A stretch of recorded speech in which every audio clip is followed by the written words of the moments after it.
Bonjour, voilà un numéro de plus de la revue de la semaine.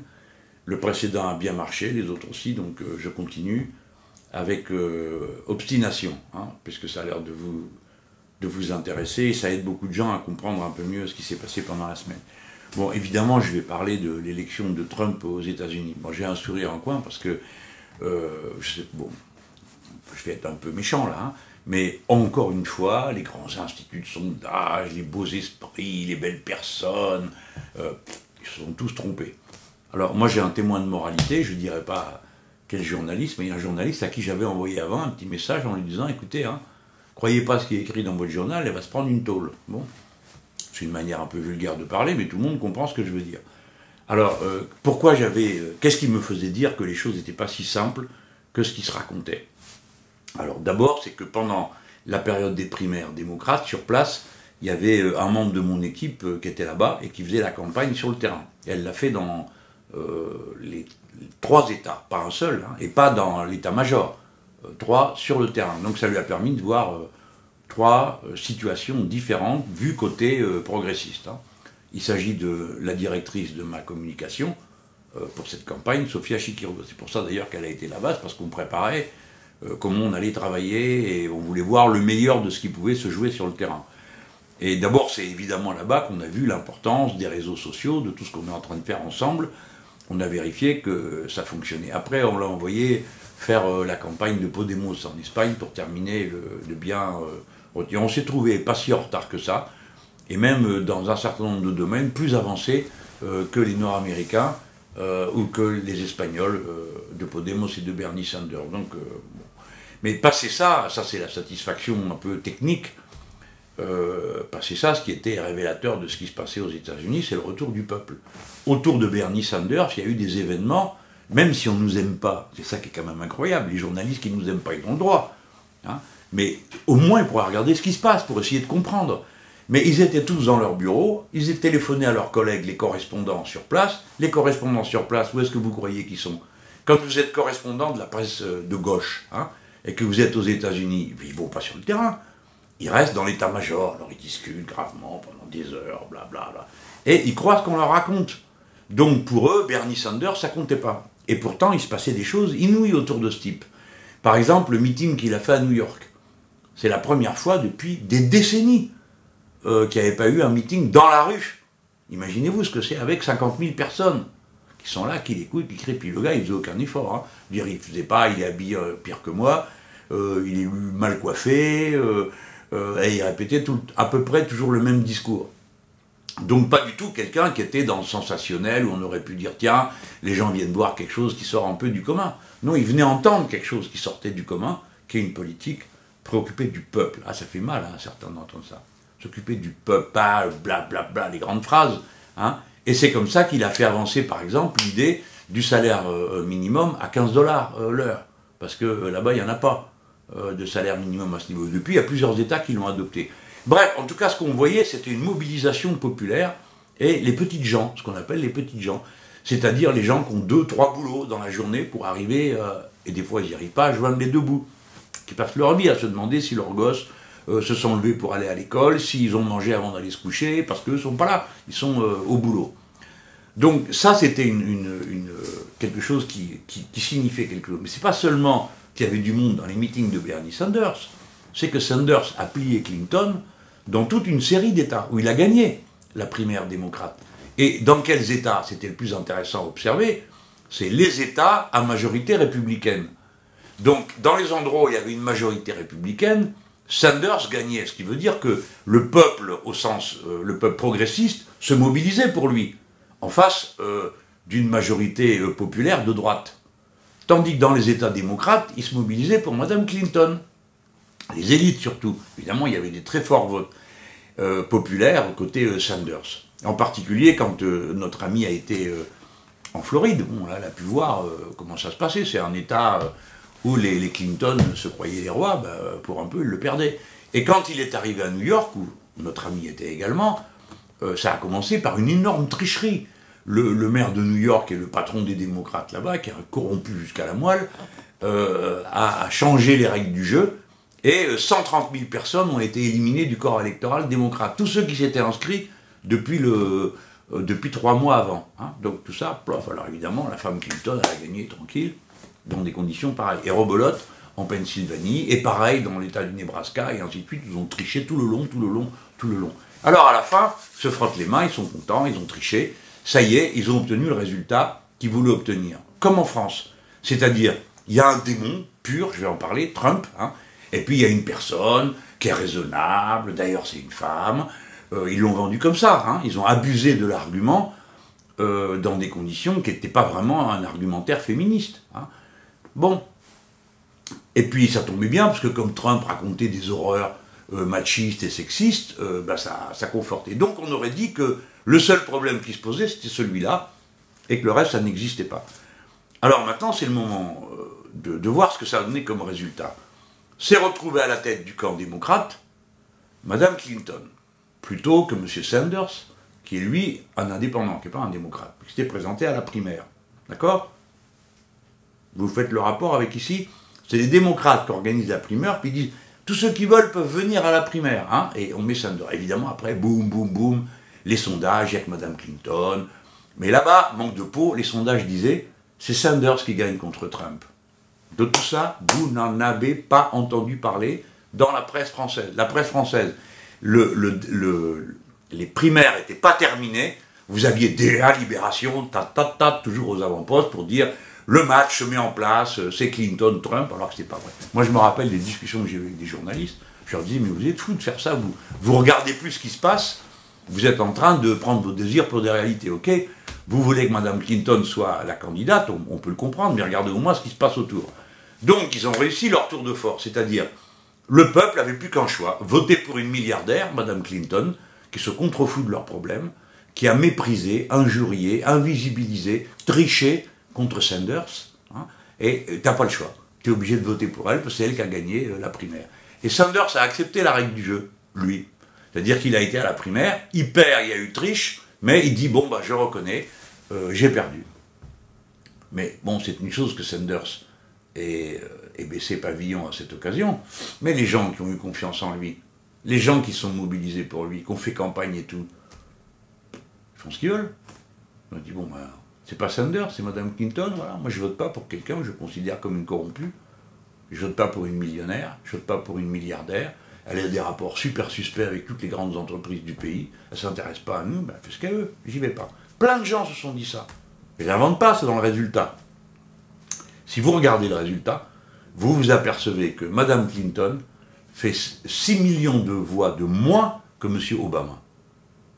D'accord? Alors, elle fait un peu plus de voix que Trump, mais comme c'est un État fédéral, dans chaque État on vote, et ils ont un nombre de délégués. Alors les délégués, dans certains États, c'est à la proportionnelle du résultat, dans d'autres, c'est tout d'un côté ou tout de l'autre, hein, pour l'un ou l'autre candidat. Ça, chaque État s'auto-administre.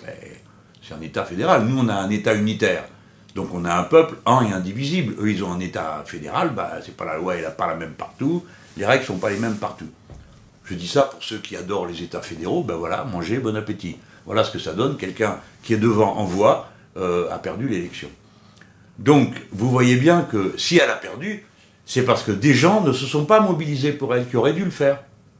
Et pourquoi ils ne l'ont pas fait? Voilà la question qu'il faudrait se poser.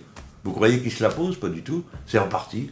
Trump, voilà, Trump a été élu par des imbéciles, ceci, cela, les gros bœufs blancs, nord-américains. Mais non, Trump, c'est la droite décomplexée. Donc il a obtenu la voix des racistes, sexistes, machistes, ils sont tous comme ça. Donc il n'y a pas de différence. Il a récupéré les voix traditionnelles de l'électorat républicain, plus les hommes et les femmes là-bas qui sont ni machistes, ni racistes, ni sexistes, mais qui sont de droite, quoi. Bon, ils ne vont pas voter pour quelqu'un dont on leur dit c'est la gauche, et en plus elle est corrompue, et en plus elle ne respecte pas la loi fédérale sur la défense et tout. Les gens se sont mobilisés, ils sont dit, on ne veut pas de cette femme non plus, on préfère voter pour M. Trump. Trump, il a retrouvé les voix du républicain de l'élection précédente. D'accord? Qu'est-ce qu'il vous faut de plus comme démonstration? Vous avez compris? Cette femme a empêché la mobilisation populaire. Elle, la Clinton, s'ils ont perdu, si Trump a gagné, c'est à cause des Clinton. C'est à cause de cette ligne politique. Et le premier Clintonien de France, en 1983-84, c'était déjà Hollande. Il écrivait des textes qui était la copie des textes des Clinton aux États-Unis. Et après en Europe, ça a donné Blair, un Clintonien, Schroeder, un autre Clintonien. Et Bill Clinton, en personne, venait tenir des réunions en Europe, ça s'appelait les sommets des modernisateurs. Vous aviez le communiste d'Alema, italien, les socialistes allemands, espagnols, qui étaient là, autour de lui. Alors en plus, c'était nul, parce que il faisait des couplets, Blair, mais qui étaient à pleurer, sur Monsieur Clinton, grâce à qui l'horizon s'est éclairci, des numéros de culte de la personnalité, pas possible. Voilà, donc ces gens-là sont responsables du désastre. Et à chaque fois d'ailleurs que c'est un d'eux qui passe, c'est une droite abominable qui passe derrière. Parce que derrière Bill Clinton, on se retrouve avec les Bush. Hein? D'accord? Et bien derrière Obama, on se retrouve avec Trump. La prochaine fois, on se demande avec quoi on va se retrouver. Donc, vous m'avez compris. Cette femme a bloqué la mobilisation populaire. C'est exactement le problème que nous avons dans notre pays. C'est la même chose. C'est la même situation. Quant à Trump, il a remobilisé la droite. Mais il faut aller plus loin. Il faut aller plus loin. Il ne faut pas en rester aux étiquettes, la droite, la gauche. Parce que ce n'est pas ça qui s'est joué. Trump, il n'a pas fait campagne qu'avec des injures racistes et sexistes. Ça, c'est les parfumés qui croient ça. Ils n'écoutent pas le reste du discours. Oh, il a dit ça. Oh, c'est affreux. Hein, ils ne regardent pas le reste. Et le reste, qu'est-ce qu'il a dit? Il leur a dit, terminez les traités de libre-échange. Réindustrialisation du pays. On arrête de faire la guerre sur la terre entière. Mais les gens, ils entendent ça. C'est ça qu'ils ont entendu. Quand vous avez 3 boulots pour arriver à vous payer votre salaire à la fin du mois et que vous y arrivez à peine, c'est ça que vous entendez. Vous n'écoutez pas les injures racistes ou sexistes. Les gars, ils s'en fichent. C'est pas leur problème. Ceux-là, hein, ils sont de droite. Américains en plus. Donc ils n'écoutent pas. Ça, ils s'en foutent. Eux aussi, ils sont racistes et sexistes. Une partie d'entre eux, c'est pas un sujet pour eux. Mais par contre, c'est un sujet, la ligne politique. C'est un sujet, la paye. C'est un sujet, le boulot. Vous comprenez? C'est ça qui s'est joué. C'est pas le choc des étiquettes, les bien-pensants contre les autres. Et en France, ça sera pareil. Si quand vous dites la gauche, c'est pour entendre Hollande, Valls, Montebourg, je sais pas quoi encore, bon, que dès que vous ouvrez leur programme, qu'ils soient d'un côté ou de l'autre, ils racontent tous des horreurs, ben les gens n'iront pas pour aller voter pour eux. C'est évident. Voilà pourquoi, moi, il faut que je tienne bon. Il ne faut pas que j'aille dans leur machine à déchiqueter. Je ne me soumettrai pas à leur vote. Je me soumettrai qu'au vote du peuple français. Le reste, je ne veux pas en entendre parler. Voilà pourquoi je le fais. Les étiquettes, je m'en fiche. Ce que je veux qu'on entende, c'est pas que je suis un homme qui vient de la gauche. C'est pas ça que je veux qu'on entende. C'est ce que je raconte, ce que je propose. C'est ça qui compte.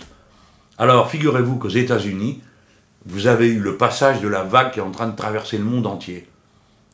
Partout, le peuple dit ras-le-bol des politiques libre-échangistes, la concurrence libre et non faussée, blablabla, la mondialisation, la compétitivité, et toutes ces salades pour faire misérer les pauvres gens, à qui on dit ben, vous n'avez aucun avenir, vos enfants n'en auront pas non plus.